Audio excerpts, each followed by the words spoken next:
Everyone say happy birthday to Richard, whose birthday was Friday last week, and he turned 67 years old. I am not 67. I am closer to Will you still need me? Will yeah. you still need me when I'm 64? Well, I'm still in my 50s. Let's just say that. Not for long. I know. I kid. He only looks 63. Hey, follow us on Facebook and Instagram at Bronze and Modern Gods. If you aren't already, hit subscribe. Thanks, everyone. Look, Richard, see these names right here? These are members. Yay! Thank you very much. They are supporting the channel for just $2.99 a month, less than a Starbucks. Geez, less than a copy of a new comic book. You can show your support for this channel and get a few perks as well, including exclusive member-only live streams, show and tell episodes that are exclusive to members only, shout-outs like this in future videos, and it helps Richard and I go to some shows. We're planning shows. WonderCon is coming up. WonderCon in March. Want to join the fun? Grab your membership by hitting join right here next to the subscribe button on YouTube. If you're on your phone, get on a computer and do it if you feel the need. You don't have to, but we would appreciate it. And Richard, you want to do a last-ditch holiday effort for Corner Box, or do you care at this point? Corner Box. We got all kinds of nice tumblers. This one's really popular. This is the Not by the Comic Code Authority. Hold that up to the camera. Show that again, real close.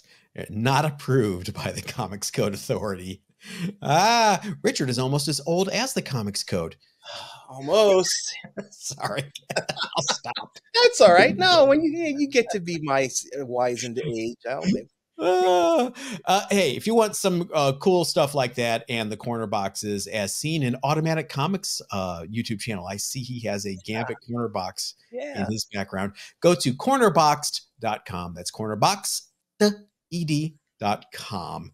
And Richard will hook you up.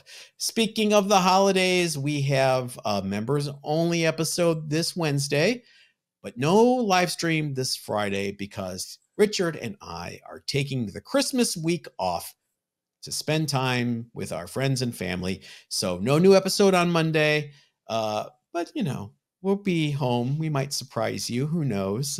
Pop on a live stream. Maybe I'm going to be somewhere. I don't want to give it away. It's a spoiler. I'll let you guys know when I get back.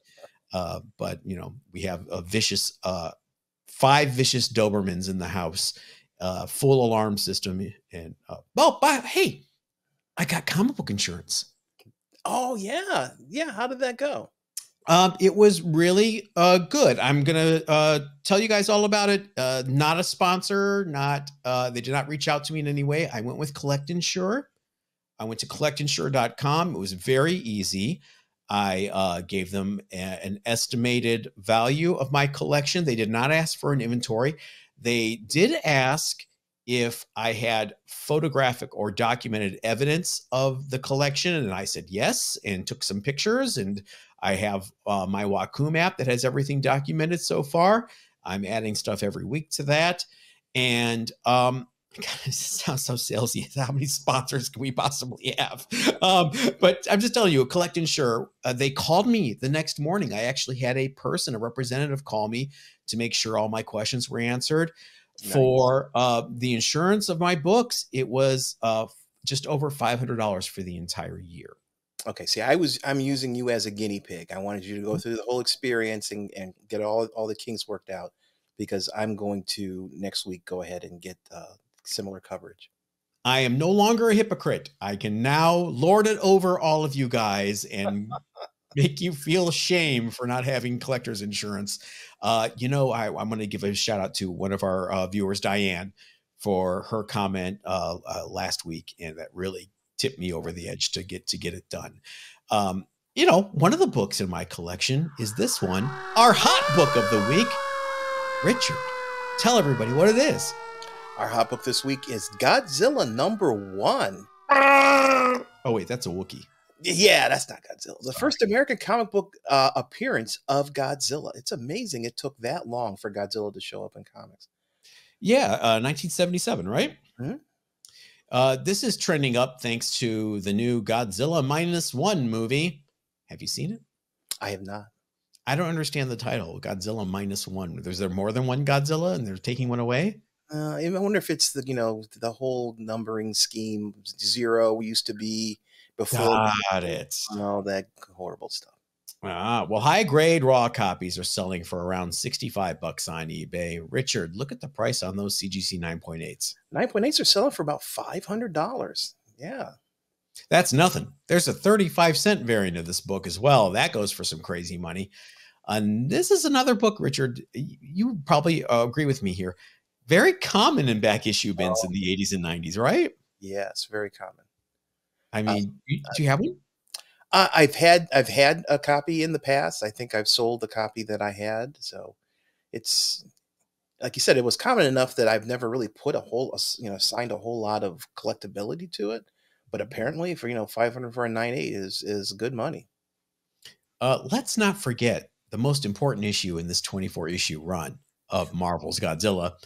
That is the legendary issue 3 that featured Godzilla versus America's favorite superhero group of all time, the Champions, featuring Hercules. Right. There should be a drinking game every time you mention Hercules. I just love the thought of Ghost Rider and the Black Widow trying to stop Godzilla. Yeah, yeah. Now, the Angel, I can fly up to his eye level. Well, the Angel doing anything other than carrying people. He can fly, people. That's about it. Changing him to Archangel was a good move. That was painful. Hey, as it was. Let's do some show and tell. What do you say? Sure. Bam. All right, my first show and tell is a follow-up from when I was talking about Marvel doing something right last week and doing the glossy covers. I got Captain America 3 and 4, right? Uh-huh. Glossy covers continue. Nice. It wasn't just issue 1. I did look back at issue 1. It was $5.99 for issue 1. $5.99. Issues 3 and 4 are $4.99. And I am incredibly pleased to tell everyone I read them. I read 1 through 4. Cap is back. If you are a Captain America fan, old school fan, buy this book. I don't want to give it away. If I tell you too much, it spoils it. I will say it is Steve Rogers. It is Steve Rogers the way you want him. It is Steve Rogers, the hero, the example, the street level hero with a twist. I don't want to give it away. But so pleased that Marvel is publishing this, and I'm shocked. Well, good. So you actually think it's worth the $3.99, $4.99 for $5.99 for issue 1. Yeah. I thought so. I thought it was very dense. There's a lot of meat to this bone. There's a lot to read. There's a lot to take in. There are references to a Baron Strucker Dominic Fortune story from the old Hulk magazine from the 70s. There's even a little footnote like the old days saying, see? Yeah. Target marketing. They said, we got to get this middle-aged dude back that loves Cap, and boy, bullseye. Well, you think about it, who else is going to be able to afford $6 comic books? It's going to be the guy who's got an established career and a job. And yeah, it really came off that they were writing less about, future movie pitches and writing a good Captain America story that fans would appreciate. Now that's the difference, right? I mean, you're too focused on trying to be the next thing in the MCU. Not at all. I was super pleased. 5 stars, highest recommendation. You guys, if you pick it up, tell me what you think. I still hate the logo, but don't let that stop you. What's your first show and tell? All right, mine's kind of a twofer. I've got New Mutants from 1985, number 19. Your favorite, the Demon Bear by Bill Sienkiewicz. The Demon Bear. It's Bill Sienkiewicz, who I appreciate his work. Sometimes the Demon Bear, the whole story arc that he did in New Mutants really just turns me off. The artwork is very impressionistic, and okay, so it's a demon bear. It's a spiritual creature. Okay, maybe it's not the same as a real bear, but it just kind of lost me. The same thing with the Legion. And that's just Hold on. Before you move on to that one, hold it up again. You weren't enjoying the action-packed corner box with Daniel Moonstar on a blood drip? I should do that. Oh, that's just says cheery right there, doesn't it? Nothing says action than a comatose hero. Oh, that is hilarious. I love creative uses of the corner boxes. That's funny. Yeah, okay. So just to say, it's not just that cover. Here's issue number 31. He's been on in the book all that time, and this is what he puts on the cover for issue number 31. That's Karma, possessed by the Shadow King. But it's just hard. I'm so used to superheroes, hard lines and 4-color comics, and this just looks like Jackson Pollock got a little drunk and decided to do a picture of his mom. I love it. And look, Dazzler in the middle there. Yeah. He had some classic Dazzler covers too, that Bill Sienkiewicz. Yeah, he does stuff like this. I don't care for it. He does covers. He did, like we were talking earlier this week. He did the Transformers #1. That cover's fine. I love that cover. Great cover. He did Doctor Doom. He did a Doctor Doom cover. Awesome. One of my favorite covers ever. But then he does stuff like this, and I just personally can't get into it. If you like this style of art, and okay, so John raises his hand and says he does, then more power to you. Ain't my thing. So you're not going to hold that up again? You're not going to do a corner boxed with Fat Karma? I don't think it would be a good seller. All right. Okay. I have a twofer here, like your twofer. We were talking about someone, I think it was Ryan that wrote in last week and was talking about his Defiant collection. Ryan, I see your Defiant collection, and I raise you a Plasm trading card set. Plasm. I haven't heard that name in a long time. Complete. But listen, that's how many years it's been since this thing's been cracked open. They're all stuck together, but it's a whole set. It is a whole set. You really enjoyed that, didn't you? That's where they're all stuck together. Get it? Wink, wink.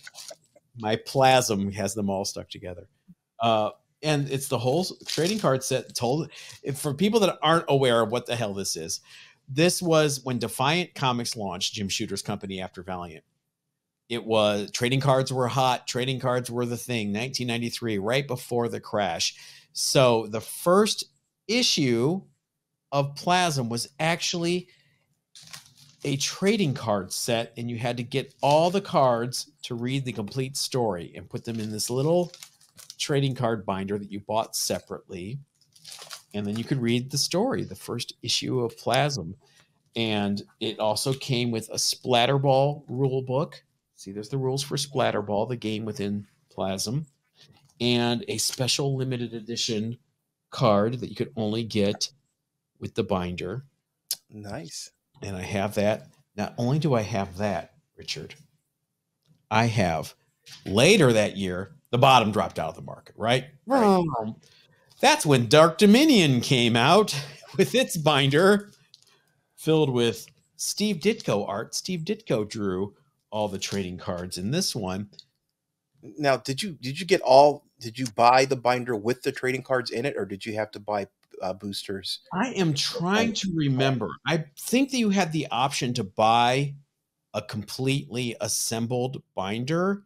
I don't know if I did. I had the shop at this point. I had my comic book shop that I owned at this point. And I remember ordering these. I sold out. I sold out of the binders. I sold out of the boxes of cards. It did well. This Dark Dominion one is interesting because it had a bunch of cards. It had the Quantum View card where you held this card. See that with the little what looks like a blue filter and a green, a red filter. Right. You held that card up in front of other cards, and it revealed like demons and things like that. And there was in this part, see that Satan. Yeah, exactly. It's satanic comics. Well, it was Dark Dominion. Um, it had this kind of design on the inner covers on both of them that has become sticky and gummy with age. I'm not sure what they used for the process here for this ink, but it is super gummy and gross. And now I have to wash my hands before Well, they handling. probably didn't expect it to survive for 35 years. So there you go, Ryan. You're not alone in your defiant love. I love Jim Shooter. What can I say? I love his writing. Not his best work, but I couldn't resist. What's your next show and tell? Okay, my next book is a book I constantly make fun of. It's Spider-Man Annual number 22, 1988. Let's Speedball. Speedball, one of the goofiest superheroes of all time. John Belushi's favorite hero. Were you reading Spider-Man when this came out? Oh, I sure was. And you you got a great Ron Friends cover trying to invoke that Silver Age Marvel nostalgia. Boy, that looks like a Romita cover, doesn't it? It does. I think did John Romita Sr. ink that cover? I see signatures there by Spidey's leg. What does it say? Friends and JR. Yeah, it does. JR and There you Nara. go. Yeah, There you go. it's a good book. That actually has a Steve Ditko story inside as well, the Speedball backup. But Mhm. why would do you guys know what a Speedball is? Yes. Why would Yes. you name a character Speedball? I don't know. Why would you name a character crack cocaine? I have no idea. Coming up, Fentanyl Man. We got to update it for the 2020s. United Comics number 24 with Fritzy Ritz. Oh, okay. Who cares about Fritzy Ritz? This has peanuts inside. Oh, it does. A early peanut story. But here's the big deal. Look at that grade. A5. Wow. 8.5 white pager for Fritzy or United Comics number 24 from September 1952 and an 8.5. Got it on a live sale on Instagram last summer in a bundle deal with a bunch of United Comics. Did not include United Comics 21, which is tied for the first Peanuts. But I think I paid less than $100 for this. Oh, wow. When you take it, yeah. It wasn't an 8.5 when I got it. Okay. But it is now.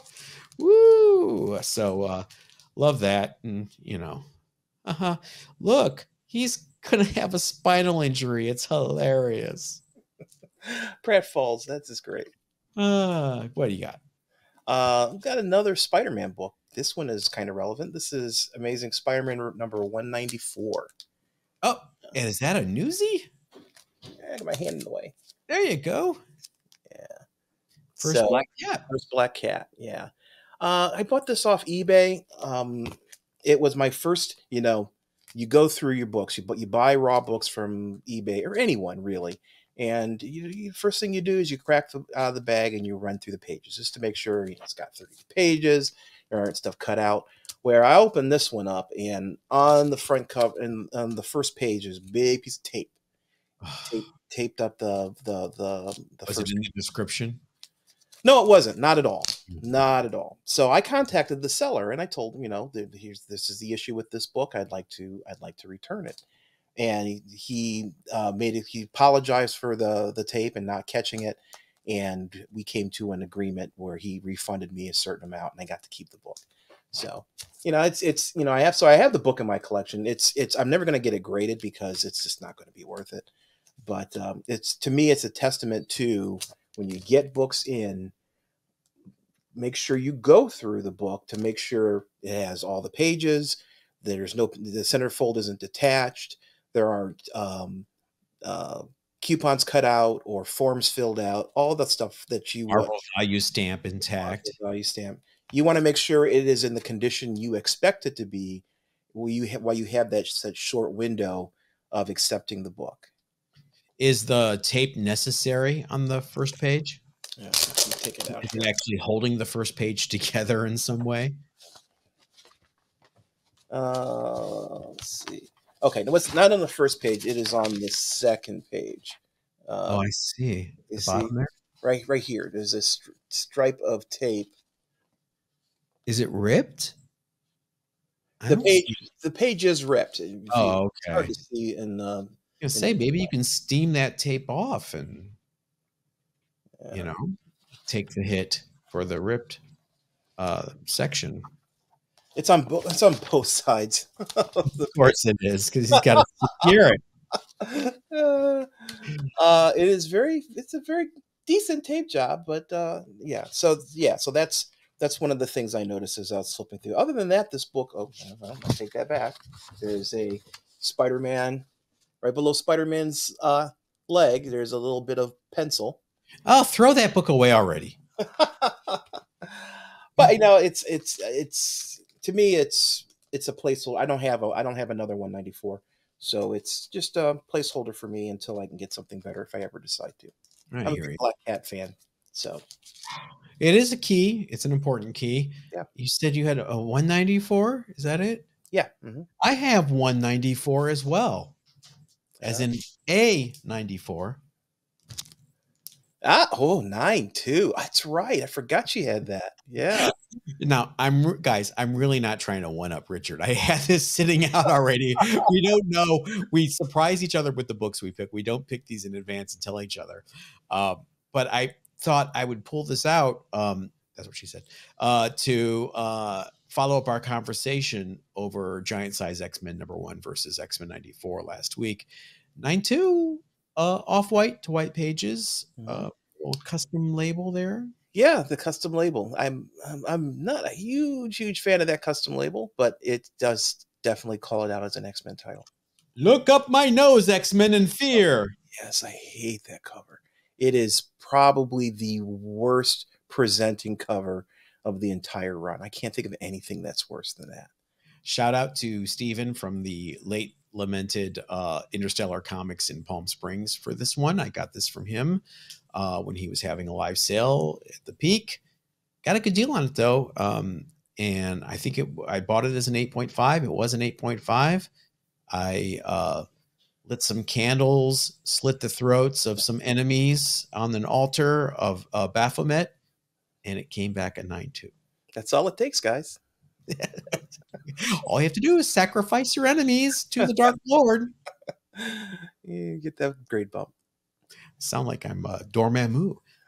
So Now, yeah, is that DC, or is that something that you would be you up see, yeah. this is a book that when I was a kid, I always wanted, and I never had it. I had a 95 as a kid, a tattered copy of 95.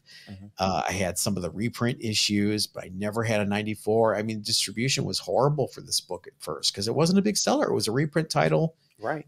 Distributors weren't ordering. You know, it's not like a distributor saw, oh, XM 94 is going to be all new, so I need to up my orders. No. I realized when I was doing a little research between these two, this and Giant Size X-Men 1, there is a 4-month gap between X-Men 93 and 94. Hmm. It was bi-monthly, which means it should have come out every other month, but issue 93 is cover dated April, and this issue is cover dated August, and Giant Size X-Men 1 came out in between those two. Gotcha. So yeah, it's interesting minutia for you guys because I know you're the only other people in the universe that would care about such things. And they're all reprints, before 94, up to what 67 or issues 70 through 93 were reprints. reprints, right? So people had gotten used to the fact that these books were reprints. I can't imagine there was a whole big they're all new. There was a huge demand for this book because people had just gotten used to it just being stories they had already read. And to your point, and some other people in the comments points, the cover was so horrific. I love this cover. I don't know if you It's guys. terrible. There's no Wolverine on there. It's Oh. just it's Well, Colossus was the big push. Colossus was the character they thought was going to take off. So that's why he's front and center in so many of these early X-Men covers. They thought he was the most visually arresting. And, there's no Thunderbird. There's no Wolverine. But, boy, you got to fit Banshee in there. yeah, because he was great. Yeah. All right. Do you have something else? Cloak and Dagger #1. This is the limited series. Then, we had 4-issue limited series. This is from my PC. You can tell because right here in the corner, it, Well, it is, yes, it is not a mint book. I love this book. Um, Cloak and Dagger was just such a unique couple in that they were tied together by their powers. She needed him to absorb her energy, and he needed her because otherwise he was this black hole that you know he's going to turn it. He's going basically just going to turn into an evil entity without her energy. So the two of them were linked by that, and that was a great storyline, great idea. It started off in Spider-Man. She spawned off its own 4-issue limited series, and then it ran as its own series after this. That's actually a pretty cool corner box there. I like there's the yeah. both there in the corner Rick box. Leonardi, very underrated artist. I'm shocked they did not revive Cloak and Dagger when that TV show was on. I am too. I didn't enjoy the TV show, No one so did. I wanted to, but I just couldn't get into it. Which I, Marvel show had the fewer viewers, Cloak and Dagger, or Hellstorm? that's a good question. People Yeah, forget Damien Hellstorm had a show yeah, on Hulu. Is it still even up on Hulu? I wonder if it's even up. probably not. Who likes to pull stuff? They have a very Soviet Union style of history. Yeah. Well, you guys tell us what your least favorite Marvel show is in a segment we call Viewer Mail. You've got mail. My first piece of viewer mail is from our email at bronzeandmoderngods@gmail.com. It comes from John C. Hello, Richard and John. I just wanted to start this by saying I'm a recent YouTube subscriber and I've loved the content you give the community. Thank you, John. Thank you. I have been searching and searching for a reference and resource for a particular or peculiar situation. I recently acquired a copy of ASM number 17, first appearance of Rec Rap, sure, from the latest Spider-Man run, and it is a full-color Pastrovicchio variant from my LCS. Now, I'm glad I got the book and I brought it home to read the story, but when I opened it, I was shocked to not see a double cover, but the Romita Jr. homage variant as the second cover. I know that a double cover is a print error that's rare in itself, but with this being a modern key and having a different variant cover, figuring out what I have is pretty difficult. Does the age of the comic affect value, or do you think I have something of value? Or are modern printing errors not worth as much as I've been led to believe? Thanks for everything you guys do, and have a good one. John C. John, some of these variant covers have an additional cover underneath that is the original cover. They were manufactured that way on purpose. I don't know if this is the case with ASM number 17, because you also have, remember the Venom variant cover brouhaha from a couple years ago, where a store exclusive was underneath the regular cover, and it was like a $700 book for a hot minute there. Memories. So I'm going to open it up to the floor. Anybody else have a ASM 17 with this double cover? Does John C have a unicorn? Does anyone care? John That's C. that's the thing. I mean, these error covers are there is no intrinsic value in them. The value is based, it's pretty much like all collectibles, but by the demand, how many people want that book. So it's difficult to quantify what the value of it is. Um, I wouldn't. It's a tough one. I would say that I personally wouldn't get too excited, but let's see what the rest of the viewers have to say. Chime in, everybody. Let us know. Does John C have something? It's ASM 17, the first rec rap. I don't know what rec rap is. All right. What's your first piece of viewer mail? My first piece is from YouTube commenter Electrum Comics. For the Giant Size X-Men versus Uncanny X-Men 94 debate, Giant Size is a one and done book. But if you are working on a full Uncanny run, which many people still try for, you need number 94, and that could tie it up in a collection for decades. That's a good point. The giant size books were not, they were a one and gun. Sometimes they had a couple issues of them, but it was not an ongoing series. So Giant Size X-Men #1 was a single issue, and well, there's a Giant Size X-Men #2 as well. But it's for all intents and purposes, it had no ongoing storyline. While if you were collecting Uncanny X-Men, you had to have a number 94. And as John was talking, the print run was not massive for that, so the numbers for 94 are not great. So that's a very good point. I would much rather have the book that's a part of the series than just the one off that Giant Size X-Men was.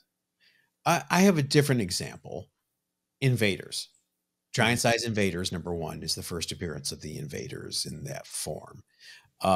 Invaders #1 is the first ongoing series.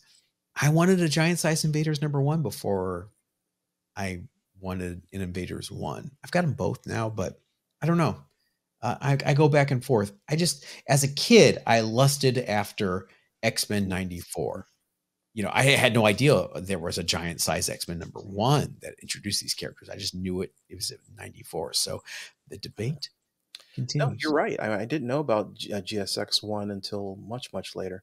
But, yeah, again, we're older gentlemen with more disposable income than we had when we were kids. I've got one of each. So it's solved by that debate that way. But Richard, that horse has not been beaten into glue yet. Not Uh, yet. from our email at bronzeandmoderngods@gmail.com from our friend Ariel Estandarte. Ariel writes, "Hey, John and Richard. How do you guys feel about ordering books on eBay from sellers who are in other countries? Anything I should look for? As you know, I love my foreign books, but some vendors are from overseas, and I question if those books can actually get shipped here safely. I check out reviews of the vendors like I normally do for eBay vendors, but when it comes to vendors from Brazil/Spain, etc., I'm just not sure. I'd love to hear your thoughts on this. Sincerely, Ariel." Ariel, I buy books from Mexico all the time. My Yellow Claw Mexican variants all came from eBay. You are protected with eBay, PayPal purchase protection as a buyer. And you're reading the reviews, and if you get scammed, you can file a complaint. And if you have double protection, if you use your American Express card with your PayPal account, you have two layers of protection, much like certs. Yeah, I agree. eBay is a buyer's platform, not a seller's platform.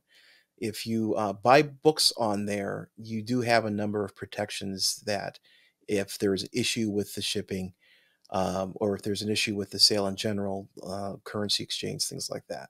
I buy a lot of books from the UK. I haven't had any problems with that. Be aware that shipping expenses are going to be greater.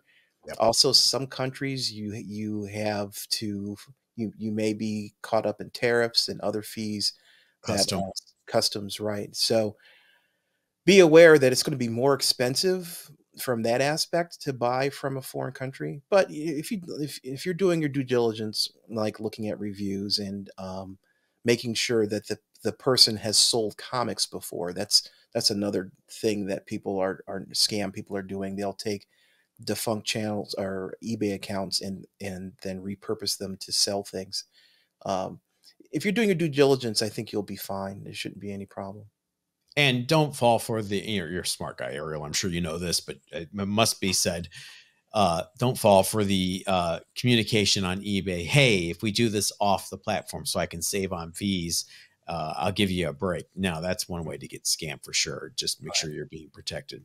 Speaking of credit cards, Richard, your next piece of you, Next piece is from a Planet Lang of our one of our YouTube commenters. So Scott just Lang. pardon? Scott Lang, the Ant Man. I don't think it's Scott Lang. It may be more of a DC kind of It's character. Planet Lang. So Lava Lang. right, Go ahead.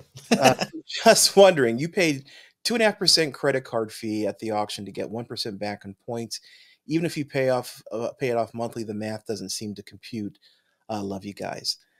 Yeah, well, when I said points, I meant I get miles when I buy buy things with my credit cards. I get How multiple much, Morales? miles of Morales. So I believe the card that I use, I get 4 miles per dollar. So that translates to a pretty good return.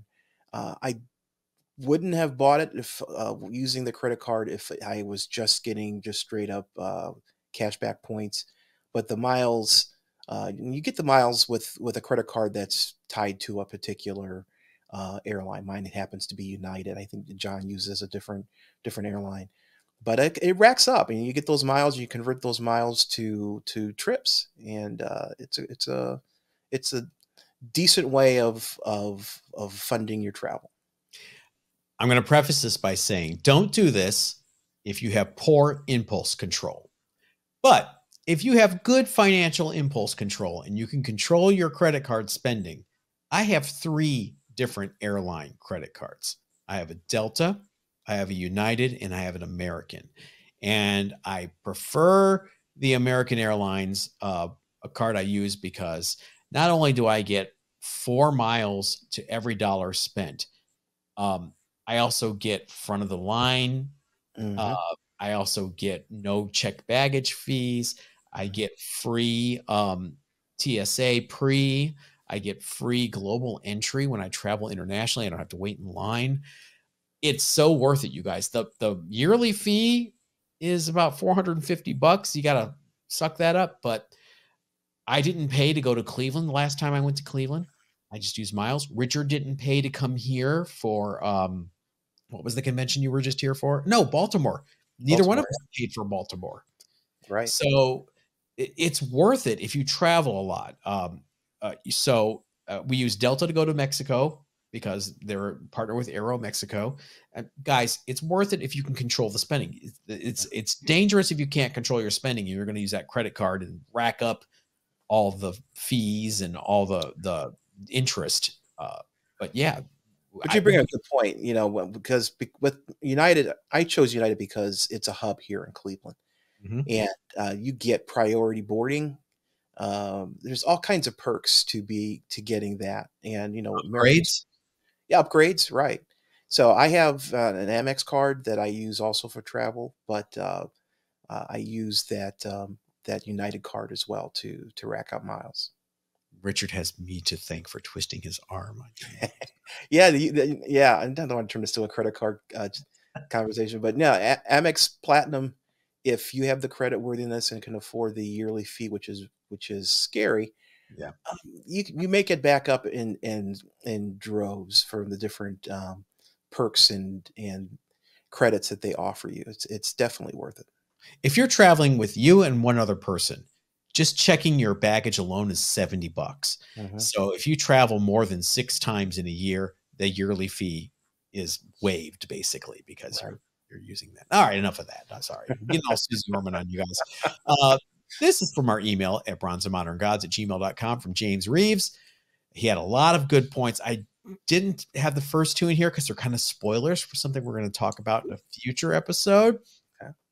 But speaking of buyer's premiums at heritage auctions, James says, I am a regular buyer in mycomicshop.com's weekly and quarterly auctions. MCS charges a 3% premium as opposed to Heritage's absurd 20% premium. Obviously, Heritage has a lot more high value books than MCS, but there's always a healthy selection of books from the 40s until today. Keep up the good work, James. James, I have never done a My Comic Shop auction. I'm going to look now. I've never won one, um, but my comic shop, for those who don't know, is a website that has they have their own inventory of books. So if you're looking for a particular book, you can go there and see if it's available. They also do consignment sales. So if you have a book that you want to sell, you can list it on my comic shop, and they also do auctions, which is something else that's pretty cool. I've bought books from that site before. I've never won any of the auctions. It just may be my bad luck, but it's a great place if you're looking for something unusual.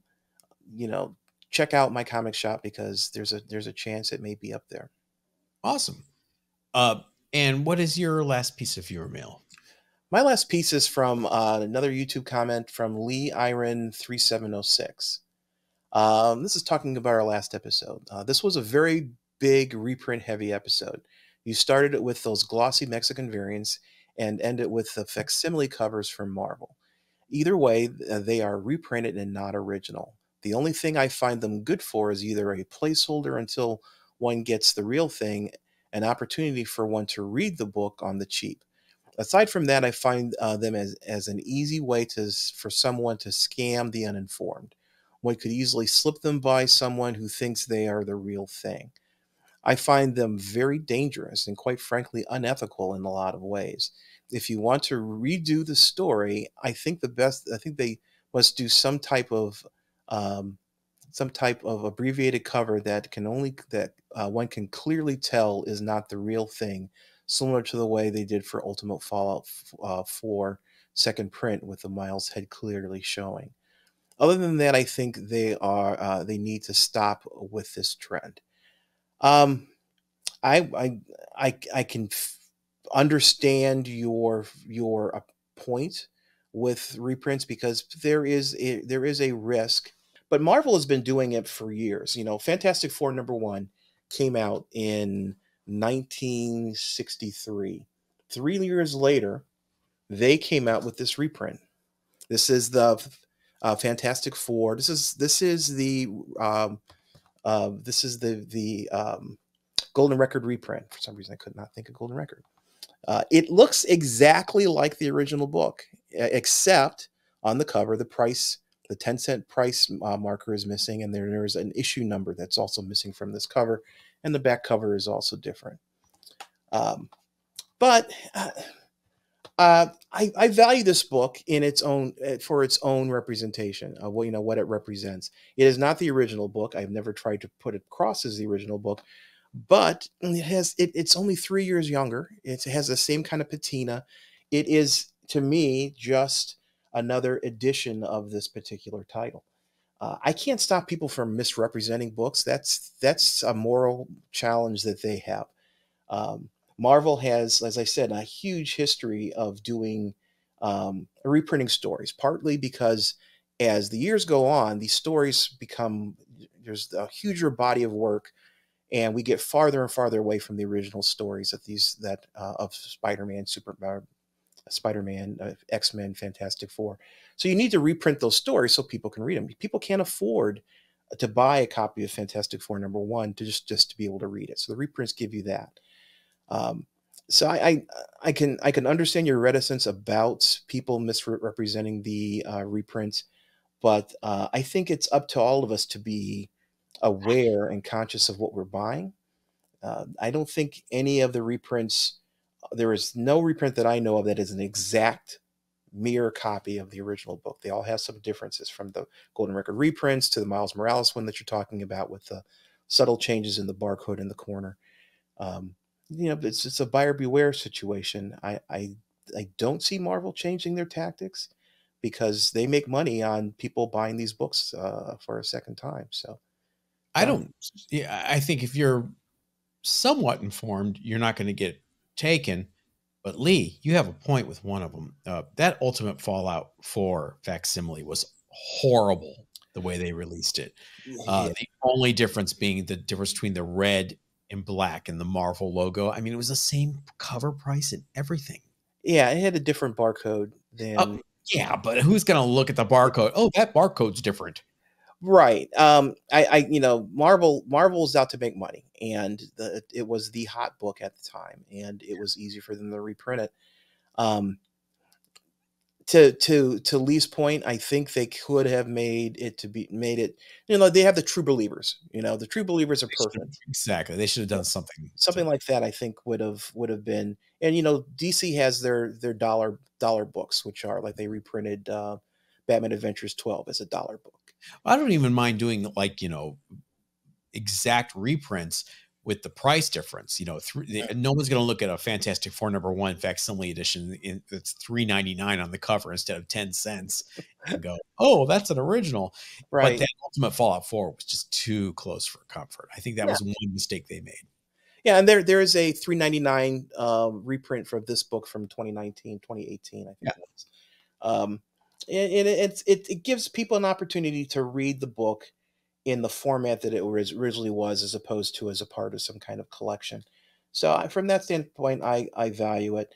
But I definitely agree with you on the fact that some of the reprints are little close um, to the original that I think is it's great for Marvel because people will buy it without hesitation, but it does make resale kind of a concern.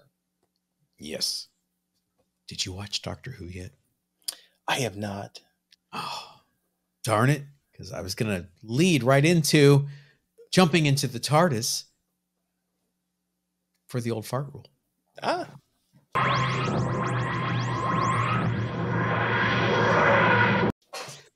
But since you haven't watched Doctor Who, I did watch. I did watch. There's a YouTube channel that did a rank all of the doctors, mhm. and so I watched that. And David Tennant was number one, not uh, Matt Baker. wait, Colin Baker was not number one. No, Tom Baker was number two. What about Colin Baker? Colin Baker did not make the top five. He didn't even make the list. Poor Colin Baker. It wasn't his fault that they made his character whole. Well, it was kind of a little bit his fault. His idea. Oh, hey, good to see you guys. Thanks for joining us. Oh, Old Fart Rule. We go back to 1983, 40 years ago, to the comic books that shaped Richard and I. Richard, you picked it. You tell it. yeah. John informed me that I've talked about this book before, and you know what? I don't really care because this show is about us and our experiences and us growing up and sharing that our love of comics. And this is Judge Dredd #1, Eagle Comics, 1983. This is the first issue of an ongoing Judge Dredd's title published in the U.S. He first appeared in 2000 AD in England back in 1977. I can't express how cool Judge Dredd was to little teenage me, because he had a moral compass that was razor sharp and unyielding. You think Captain America has a moral compass. Well, he had nothing compared to Judge Dredd's enforcement of the law as he sees it. So they had, this series started off in 1983. 2012 IDW started their own series of it. But yeah, Dredd is such an iconic, lawful good character. If you go to the Dungeons and Dragons definition of the different types of morality, lawful good is unyielding, and that's what this guy is. He's larger than life, and he is, one of the perfect comic book characters, in my opinion. Subject to two movies. The movie Sylvester Stallone movie was good, kind of campy, but I liked it. And then the Carl Urban movie was excellent. If you like him, to me, Carl Urban he was made to play Judge Dredd. I'm so disappointed that we didn't see any more from him. This book you can buy raws for about $25 on eBay. It's not a hard book to get. Graded a 9.8. You can the last sale in December here was $300. A copy sold, I believe it was in February this year, signed by Sylvester Stallone, Oh, a wow. 9.8, sold for $18.25. I might have had to have bought. I may have to have bought that. Did he do a convention? That's so weird. That is, I'm assuming it was a CGC on site signing or something like that, or Yeah. someone went to where he was and had a witness signature. I just don't see him sitting at a convention for 3 days doing. Make him sign a copy of Demolition Man. Love it. I love Demolition Man's a great movie. Well, I can't say great. It's a cool movie. How about that? Pay your taxes, Wesley.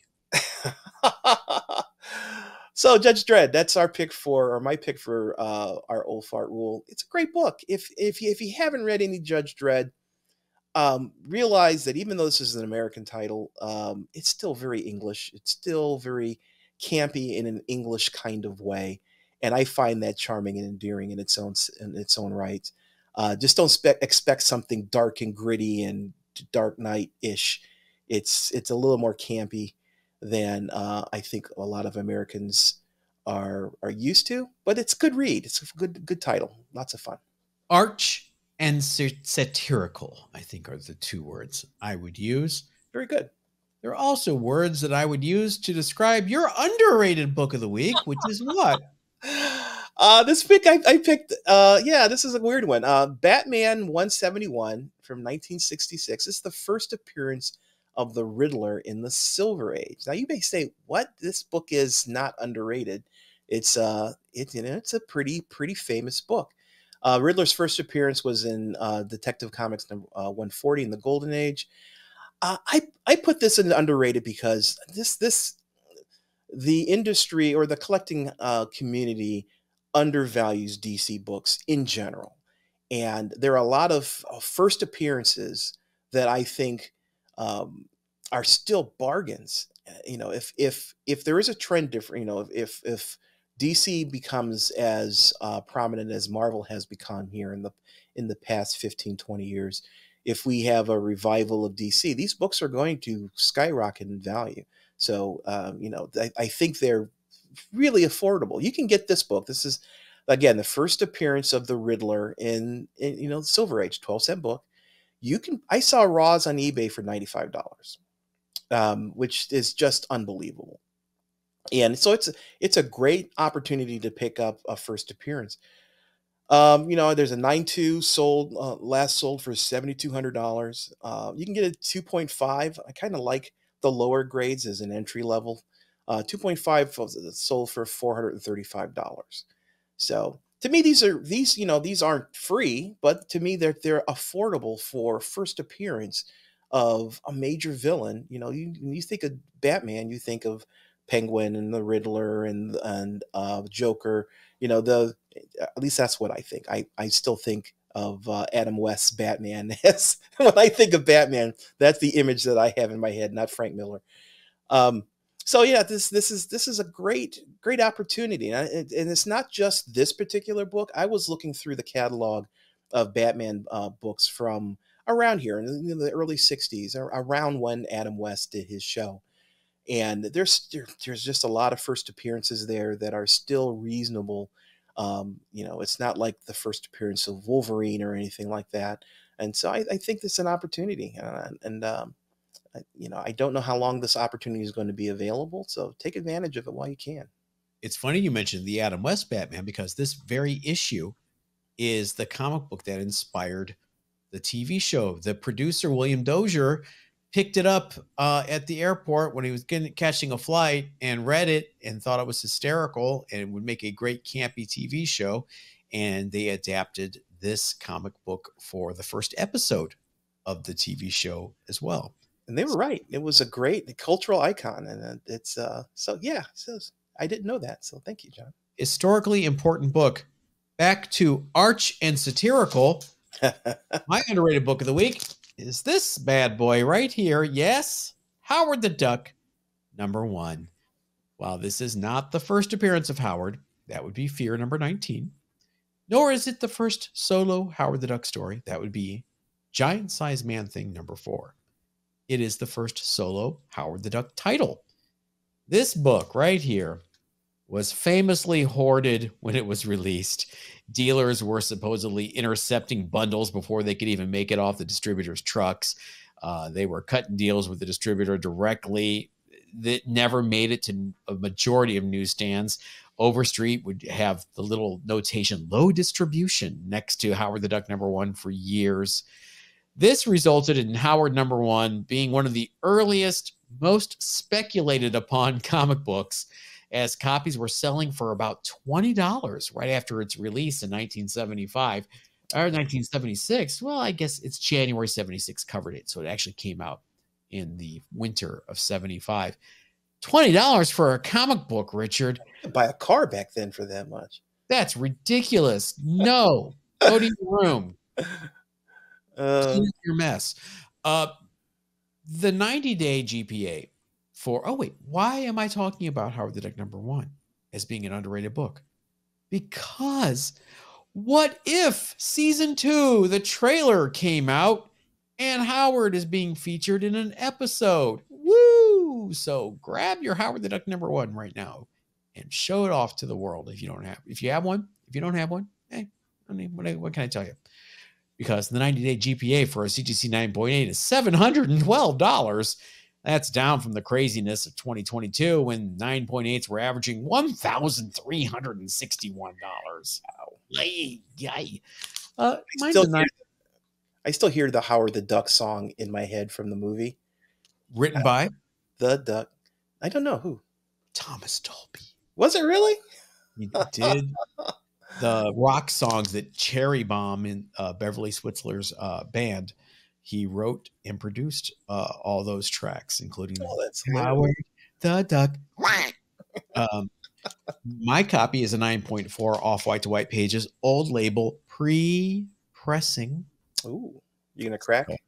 I've thought about it. I'm gonna take a closer look at it. I think it's a 9.4 for good, but I'll take a look at it. But I love it. I don't want to mess with it, you know.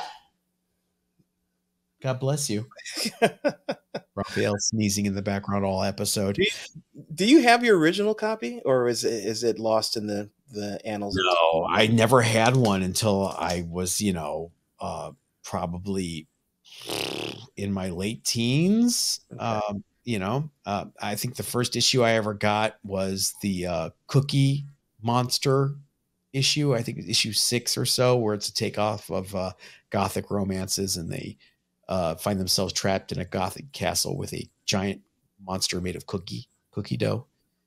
It was a little adult for me. I remember when it came out, and I'm used to superhero stories, and it was a completely different genre. I didn't get a lot of the jokes. I didn't get a lot of the nuance. I just knew it was funny and intelligent, and so I liked it. And like I said, this and Captain Marvel were my first 2 subscriptions I ever got as a kid. You know, this is a little Conan parody. Started off, each issue was a parody of a different genre, and then it kind of became its own thing.